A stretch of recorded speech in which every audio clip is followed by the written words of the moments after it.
Russell Westbrook attended Taylor Swift's 4th concert at the Staples Center 2 nights ago and posted the following video on IG with the caption, "Swift was rocking last night." Stephen A., were you surprised he was at the concert? I'm not surprised about anything with Russell Westbrook because I think to say he's eccentric would be kind. I mean, whether it's the wardrobe or anything else, I mean, that's who he is. But it works for him, and he's a superstar. He gets the right to do that. I'm happy he's happy. Yeah, I'm with you. He delights in being shockingly different, and I like and respect that. It's his attire, it's his choice of music, it's his shot selection. You just never know what he's going to do because he's going to do what he wants to do, and he doesn't care what you think about what he chooses to do. Now I know he's earned it. Yeah. I ain't mad at him. And I'm telling you right now, Westbrook's making some money off of that, too. Don't be fooled. Brother knows what he's doing. Stephen A., enjoy the concert tonight. No, please. Bye, guys. ESPN.com asked a panel of 200 people of vast NBA experience, knowledge, and perspective which teams will experience the most turmoil this season. And the results are in. The top 5 are numero uno, the Kings, number 2, the Knicks, number 3, the Lakers, the Mavericks, and the Clippers. Stephen A., which team do you think will have the most turmoil this season? Well, I don't believe that the Clippers should be in the top 5. I think they'll be just fine. I would flip the Lakers and put them at number 2 and the Knicks at number 3. In the case of the Sacramento Kings, I would definitely put them number 1 because George Karl had better find a way to mend fences with DeMarcus Cousins. He's got to figure out a way to get that relationship steered in the right direction because if he does not, it is going to be a problem for him for a long, long time to come, for as long as he lasts, because they're going to get rid of him. They're going to fire George Karl if George Karl doesn't find a way to fix this relationship. DeMarcus Cousins, from a talent perspective, is the best big man in basketball, as far as I'm concerned. He is lethal. He's big time. He's 24 and 12. It's automatic, too, no matter what the situation and circumstances are. And he clearly has no trust nor any love for George Karl, and he's incapable of hiding it. Somehow, some way, George Karl has lost trust from, his players, particularly DeMarcus Cousins. And his MO was being able to work with players and to cultivate relationships. Now, obviously, he's somebody that is an exceptional coach. The man knows the game of basketball, X and O's wise, knowing how to utilize guys, put him in the best position to succeed. George Karl is one of the best in the business. But particularly in this day and age with these guaranteed contracts, with the exorbitant amount of dollars that are being thrown out there, when there's a problem, the players are not the ones that are going to go someplace in most instances. It is going to be the coach. So somehow, some way, George Karl has got to fix that. I would say that the Lakers are a close second because Kobe Bryant is the Black Mamba. Kobe Bryant is a 5-time champion. Kobe Bryant, in all possibility, this could potentially be his swan song. Even though I'm hearing stuff about him in New York, I'll believe it when I see it. But in the end, what it comes down to is this, Skip Bayless. Kobe Bryant's going to be back. He's going to want to go out with a bang. He's going to be looking to shoot the ball. He's going to look for guys to step up and produce. And the personalities that they now have on this team, the Louis Williams, the Roy Hibberts, the Brandon Basses of the world, these are not punks. They are not going to back down to Kobe Bryant.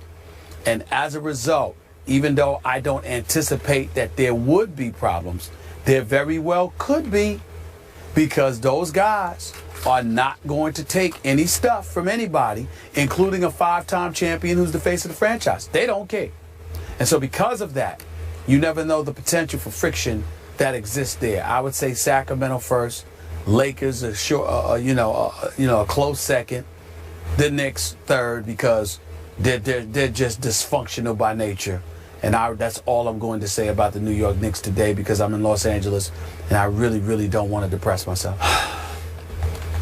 Speaking of Los Angeles, I cannot tell you how much I disagree with your assessment of the Clippers. You said they wouldn't even be in your top 5, right? They'd be down the list. Yeah. I got them at 1. Number 1 on my list would be the Los Angeles Clippers coached by one Doc Rivers, for whom I have immense respect. I think Doc is going to be in for a long, hard basketball season that will test him to the max. test him until even he might feel like he's about to break.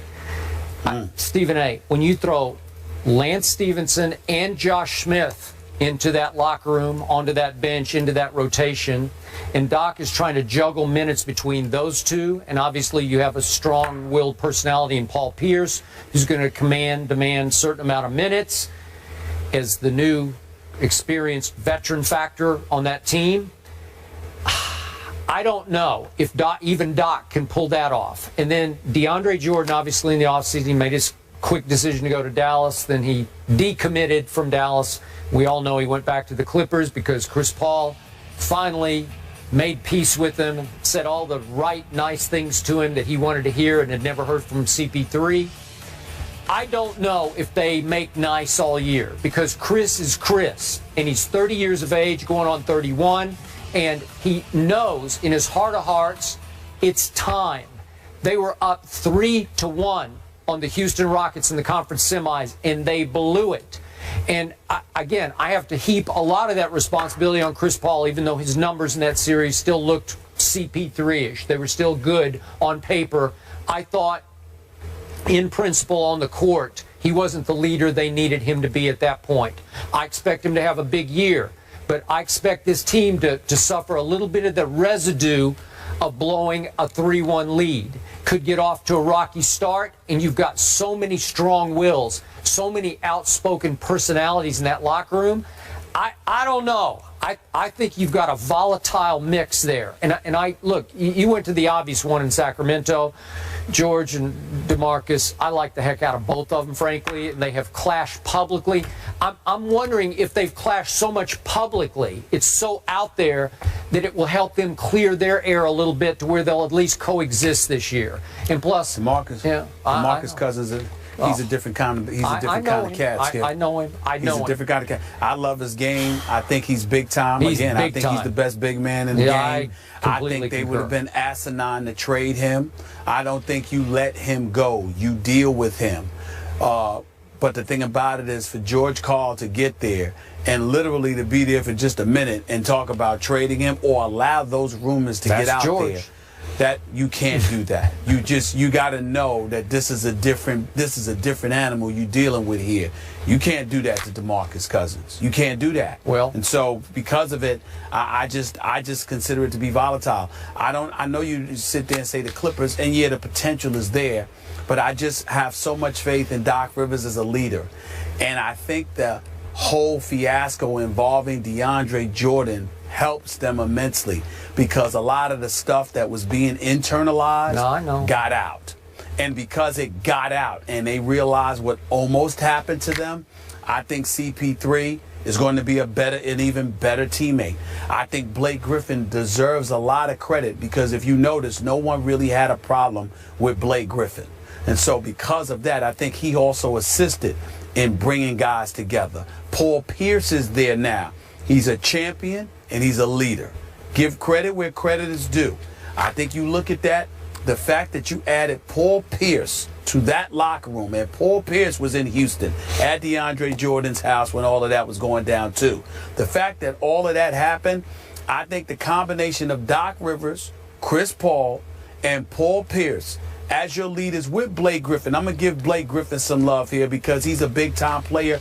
And to be quite honest with you, he's a little bit sensitive and all of that stuff. But he's a good person. He's a good person. I think that when you look at it from that perspective, I think they'll ultimately be fine. In Sacramento, that's a different animal. And in Los Angeles, with Kobe's last season approaching, it could get very, very interesting. It really could. I didn't anticipate those two teams. Very interesting. I'm on record, and I'm not backing off that. Okay, we got you. Lack of faith in Doc Rivers, Skip. More First Take after the break. Keep it here.